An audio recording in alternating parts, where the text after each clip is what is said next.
Welcome into Chicago Bears Now. I'm your host, Harrison Graham. We have a full show planned for you guys, some injury updates, news, rumors, all of that to catch up on. But first, wanted to give a quick tribute to Jeff Dickerson, who passed away from cancer on Tuesday. You guys probably listen to his work a lot. He's covered the Bears for like 20 years in the Chicago market. ESPN is where he's been the last several years, and he tragically passed at the age of 44 on Tuesday. His son, 11 years old, you guys have probably read all the stories. He's lost both of his parents now. It's just a really awful situation. Kudos to him. I interacted with him a couple of times when I was in radio. Nice guy, always got right back to me when I would try to book him on as a guest.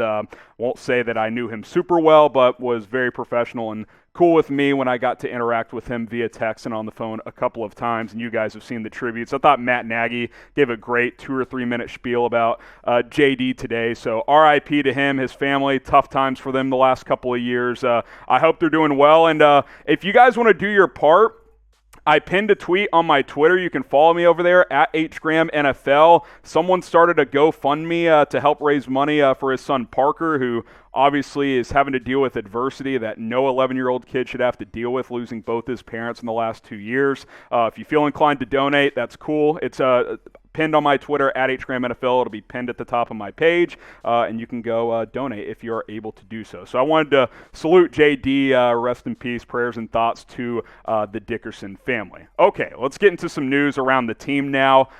Injury updates. We'll start with Justin Fields here. Matt Nagy saying Fields is progressing. Will practice in, quote, some capacity today. The injury report from practice could come down at any moment, so we'll see if he was a limited or a full participant. Andy Dalton also back at practice, so with Foles and playing the way he did, which was pretty well against Seattle, especially in the second half, we'll see kind of what shakes out this week, what happens on Sunday against the Giants. I don't have a clue who's going to start. Honestly, gut feeling, Nick Foles, only because he's fully healthy and the other two guys are not. Nagy did add that Justin Fields would have to be extremely healthy to play, which tells me he would have to have a pretty strong week of practice and not show much lingering effects of that ankle injury. The Bears are out of the hunt. You don't want to get Fields injured further and possibly have to have some big rehab this offseason. So if I had to guess, it won't be Fields. I'd like to see him play these final 2 games and get some more evaluations of him. But again, as we've talked the last couple of days, probably going to be a different offense in here, a different coach. So sure, reps are valuable, but how valuable are they if it's going to be a different staff? Obviously, Fields has, had his ups and downs as a rookie, as most rookie quarterbacks do, but it's unfortunate that he's missed a few games in the second half of the year with a couple of different injuries. First the ribs, and now this latest ankle injury. I'm guessing if Fields is fully healthy, he would start, like Nagy would say, but if you had to have me guess on who I think would start based on where everything sits right now, probably guess Nick Foles. But we'll see what happens on Sunday. A lot of time between now and then, and obviously if any major developments drop, we will continue to keep you guys informed. That's why you subscribe. Who will start? Predict it for us in the comments. This will be the pinned comment on today's video. Type JF for Justin Fields. Type AD for Andy Dalton. Type NF for Nick Foles. Who will get the start at quarterback on Sunday? If it's Nick Foles, he played pretty well against Seattle, especially in the second half. He started slow. I think he had like 76 yards passing at halftime, but finished 24 of 35, 250 yards and a touchdown, including a late drive to win it with the 2-point conversion. Andy Dalton in his limited time this year, 64%, just over 1,000 yards, 6 touchdowns, 6 picks. Of course, 4 of those coming against the Arizona Cardinals. Outside of that game, he's actually played pretty well when he has played this year, but that obviously was a game that really stood out as a negative for Andy Dalton. But again, I think you could see a scenario where any of the 3 quarterbacks get the start on Sunday, but I think the next couple of days, especially leading up to about Friday or so, we should have a clearer picture on if it's Justin Fields, Nick Foles, or Andy Dalton. I would guess Fields or Foles at this point, but who the hell knows? It is the Chicago Bears. Subscribe now because we'll have the latest Bears updates, news, rumors, couple games to go, plus a jam-packed offseason for you guys. So hit that subscribe button. It's youtube.com/BearsNow. It's 100% free of charge. We don't charge you guys because we are a channel for the people. So hit that subscribe button for daily Bears videos. Let's talk Teven Jenkins now, who left that game against Seattle with the shoulder injury. Doesn't seem to be serious, as Nagy says he'll practice today. So that is a good thing. And unlike Fields, and sure, we talked about Fields, getting him reps is important. I think it's even more important for Jenkins, though, because Fields at least has played, 10 games or so. Jenkins has only played in a couple. I think it's critical for him to get some reps these final 2 weeks. I think it's important for him to get out there and continue to, stack some quality reps. His first game against the Packers obviously wasn't as good. I thought he played a lot better against the Minnesota Vikings, and then no real evaluations from the Seahawks game because he got banged up so early on in that one. And let me add this too, and this is a message to Matt Nagy, who, hey, again, nice tribute, has always been a great guy, but as far as coaching goes, don't play Jermaine Ifedi over Larry Borom again. That was just criminal. I don't know if the Bears did that because revenge game for Ifedi going back to Seattle or whatever the reason was. But if Jenkins, Ifedi, and Borom are all healthy, it should be Jenkins and Borom. You should play your two rookies and get them some reps.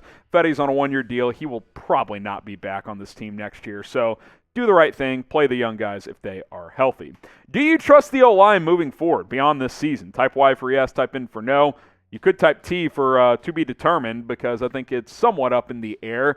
I'm somewhat optimistic about some of these young guys. I think Teven Jenkins, if he can stay healthy, can be a really good player. I like what I've seen from Larry Borom as well. I have concerns about the interior, center, and at least one guard spot, but I think there's some promising things. Let me know what you guys think down in the comments. Shout out to BetUS for sponsoring today's Bears News and Rumors show. If you want to go bet on this Bears versus Giants game, go to chatsports.com/Bears. Use that promo code BEARDOWN, all one word, BEARDOWN, once you go to chatsports.com/Bears. And once you do those things and go to that link, if you're a new BetUS customer, if you're signing up and depositing for the first time, all you got to do is deposit a minimum of $100 once you go to chatsports.com/Bears. You'll get that deposit bonus with the promo code BEARDOWN.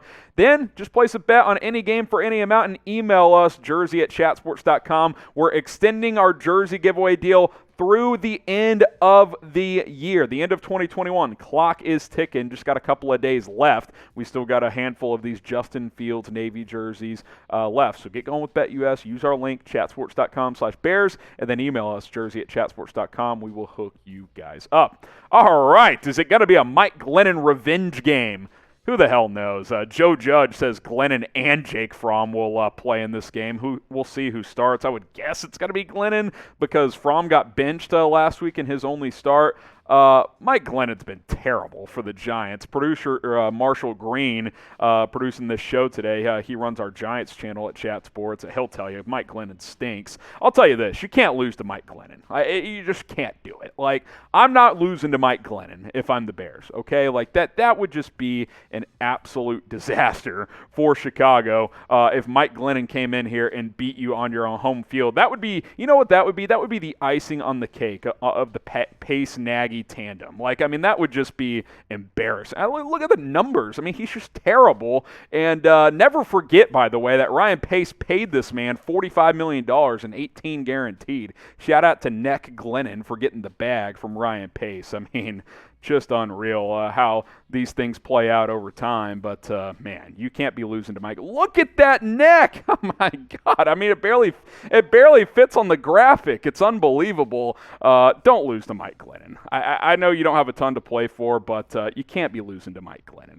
I'll be in shambles during our live watch party, which, yes, we will be live for Bears versus Giants.